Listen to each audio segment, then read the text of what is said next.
Bonjour à tous. Vous connaissez à coup sûr Napoléon Ier et vous avez déjà dû entendre parler de Napoléon III.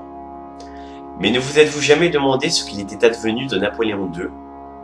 Aujourd'hui, je vais vous expliquer brièvement qui était ce personnage. Tout d'abord, il faut rappeler le contexte. Nous sommes en 1811.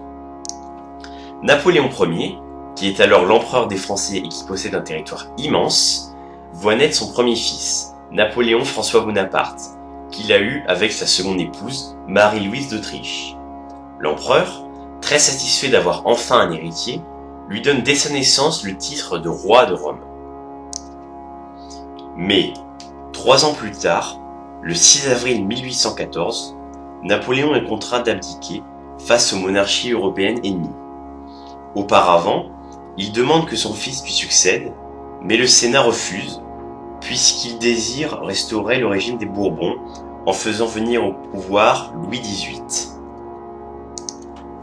Napoléon François rate donc sa première occasion de devenir l'empereur Napoléon II, et en plus, il perd son titre de roi de Rome. Napoléon Ier, lui, est exilé sur l'île d'Elbe, à l'ouest de l'Italie. Mais ça lui plaisait pas trop. Déjà parce qu'il ne recevait pas la pension qui devait lui être versée, et aussi parce qu'il avait entendu des rumeurs comme quoi il allait être déporté dans une île beaucoup plus lointaine de la France. Du coup, Napoléon décide de revenir et, le 1er mars 1815, il débarque à Golfe-Juan, dans le sud-est de la France. Il remonte ensuite à Paris, où il est accueilli en héros. Ainsi, même ceux qui, sous la première Restauration, avaient dit le détester, se rangent de nouveau de son côté. Par exemple, il y a Fouché, qui dirige de nouveau la police, mais qui mène un double jeu. J'en parle car il est important pour la suite. Napoléon, lui, va à Waterloo, se fait déplumer le 18 juin et revient à Paris après avoir perdu presque toute son armée. Les chambres du gouvernement, menées principalement par Fouché, le forcent à abdiquer de nouveau. Il accepte, mais à la condition que son fils, Napoléon François Bonaparte, encore lui, soit nommé empereur à sa place. Le Parlement et les chambres acceptent, et la commission Napoléon II se forme pour assurer une régence. Rappelons que Napoléon François n'a alors que 4 ans. Mais Fouché, qui dirige la commission, laisse complètement tomber Napoléon et reprend contact avec les royalistes. Louis XVIII revient donc à Paris pour y régner, et le fils de Bonaparte rate encore une fois l'occasion d'être le dirigeant.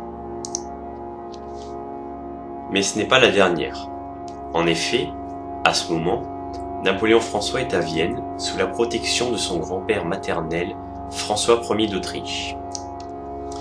Ce dernier le fait nommer, en 1818, duc de Reichstadt. À Vienne, une fois plus âgé, il profite de la grande bibliothèque impériale pour lire le mémorial de Sainte-Hélène, dans lequel son père lui fait des recommandations. Il lui dit notamment de ne jamais oublier qu'il est d'origine française. Plus tard, fin 1830, la Belgique devient un royaume, et on estime alors que le duc de Reichstadt va se proposer pour devenir le roi. Mais le jeune Napoléon prend en compte la recommandation de son père, et ne convoite jamais le titre. Il rate donc encore une occasion d'être Napoléon II. D'ailleurs, il se passe la même chose en Pologne quelques semaines plus tard. 2 ans après, celui qui a donc frôlé le pouvoir par 4 fois meurt de la tuberculose à seulement 21 ans. Voilà, j'espère que l'histoire de l'Aiglon est un peu plus claire pour vous. N'hésitez pas à me laisser vos avis dans les commentaires. Ciao!